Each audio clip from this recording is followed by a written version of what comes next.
Dobrý deň, moje meno je Adam Kurinec a vítam vás pri teste Seatu Leon Experience. K dispozícii máme najsilnejšiu verziu, a teda 2 liter TDI 184 koní s automatickou prevodovkou DSG a pohonom všetkých 4 kolies 4Drive. Za zapožičanie vozidla ďakujeme spoločnosti RMJet, ktorá sa zaoberá predajom a servisom vozidel značky Seat. Nájdete nás na Bratislavskej 80 v Trnave. A teraz už sa poďme pozrieť na tohto fešáka. To, že máme k dispozícii model Experience, dáva auto vedieť všade, kam sa pozrieme. Ochranné oplastovanie okolo celého vozidla, špeciálne 17-palcové disky vyvinuté pre tento model a svetlá výška zvýšená o 27 mm kvôli lepšej prejazdnosti terénu.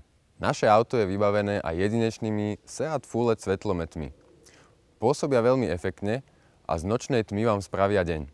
Ich veľkou výhodou je nízka spotreba energie a extrémne dlhá životnosť, čiže ušetríte stovky eur. Ďalej máme v prednom nárazníku umiestnený radar adaptívneho tempomatu, ktorý udržuje odstup od pred vami idúceho vozidla. Poďme sa pozrieť na batožinový priestor. V štandardnom usporiadaní máme k dispozícii 587 litrov. Dno je samozrejme dvojité a je tu jedna taká vychytávka, ktorú vám hneď ukážem. Keď chcete prevážať nejaké väčšie predmety a zavadzia vám plato, tak si ho môžete pekne upratať tuto dole týmto spôsobom. Šup. A máte pekne voľný kufor. Po sklopení zadných sedadiel vám vznikne úložný priestor v kapacite 1470 litrov. Máme rovnú podlahu, takže v prípade potreby sa dá aj vyspať. Po otvorení dverí uvidíte interiér, ktorý podtrhuje charakter auta. Prahové lišty s nápisom Experience, športové polokožené sedadlá s výrazným bočným vedením a poťahom špecifickým práve pre tento model. Logo nájdeme aj na volante obšitou príjemnou kožou, ktorý má hrubší veniec a veľmi dobre sa drží. Po usadení do sedadla interiéru dominuje veľký 6,5 palcový displej, ktorý je veľmi dobre umiestnený. Je ostrý a veľmi dobre čitateľný aj na priamom slnku. Jeho výhodou je, že keď počas jazdy sa chcete pozrieť či už na rádio alebo navigáciu, tak nemusíte znovu zaostrovať pohľad, pretože rádio je dostatočne vysoko a je to príjemné na pohľad. Možno sa pýtate, na čo je tu toto tlačítko Mode. Prepínajú sa s ním jazdné režimy. K dispozícii máme Eco, Comfort, Normal a športový režim. Potom je tu ešte možnosť individuál, kde si viete prispôsobiť podľa seba všetky nastavenia. A vlastne v týchto režimoch sa mení odozva plynového pedálu, tuhosť posilovača riadenia, režim prevodovky. A keďže máme k dispozícii tú najsilnejšiu verziu, tak aj tuhosť podvozku. A verte mi, že ten rozdiel, ktorý je medzi komfortom a športovým režimom, je naozaj citeľný. Tak si poďme vyskúšať, ako celé auto funguje.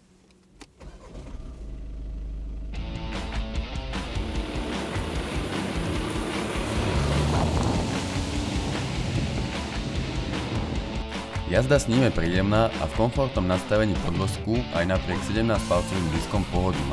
Auto pekne filtruje nerovnosti. Pri kľudnej jazde sme namerali spotrebu 5,5 litra na 100 km. Ak sa jazdí častejšie s plynom na podlahe, budete sa hýbať okolo 7 litrov. Nerátajte však s tým, že sa dostanete na výrobcom udávaných 4,9. Riadenie je presné a intenzitu posilovača riadenia si prispôsobíte jazdnými režimami. Mne vyhovovala tuhosť režimu Sport. Prevodovka DSG musí niekedy trochu síce rozmýšľať, ale milisekundy doženiete dostatočným výkonom. Ak ste športovejšie založení, odporúčam použiť manuálne radenie padlami pod volantom. Športový režim podvozku vás na nekvalitnej ceste trochu vytrasie. No ak sa idete vyšantiť na kvalitnejší asfalt, auto je príjemne tvrdé a aj napriek vyššej svetlej výške sa zbytočne nenakláňa. Štvorkolka vás vystrelí vpred do zákruty aj pri zhoršených adhéznych podmienkach. 27 mm pridaných k svetlej výške bežného Leonu otvorí nové možnosti v používaní vášho auta. Zrazu zistíte, že chcete objavovať všetky zákutia a ťažšie prístupné miesta vo vašom okolí a Experience vás tam ochotne odvezie. Pohon 4 kolies 4Drive riadi elektronika cez spojku Haldex 5. generácie, ktorá je ľahšia a plynulejšia od predchádzajúcej. Dá sa povedať, že rozmýšľa dopredu a nečaká, kým začnú prekozovať predné kolesa. Vyhodnocuje váš štýl jazdy. Zadná náprava nie je nikdy úplne odpojená. Stále na ňu je prenášaná určitá časť výkonu. No elektronika nerozdeľuje hnaciu silu iba medzi prednú a zadnú nápravu, ale aj medzi ľavé a pravé koleso. Tento systém oceníte v situácii, ktorú sme skúsili aj my. Ľavé predné a pravé zadné koleso vo vzduchu a Experience sa vytiahol hore po zvyšných dvoch. Klobúk dolu, kríženie náprav mu nerobí žiadny problém.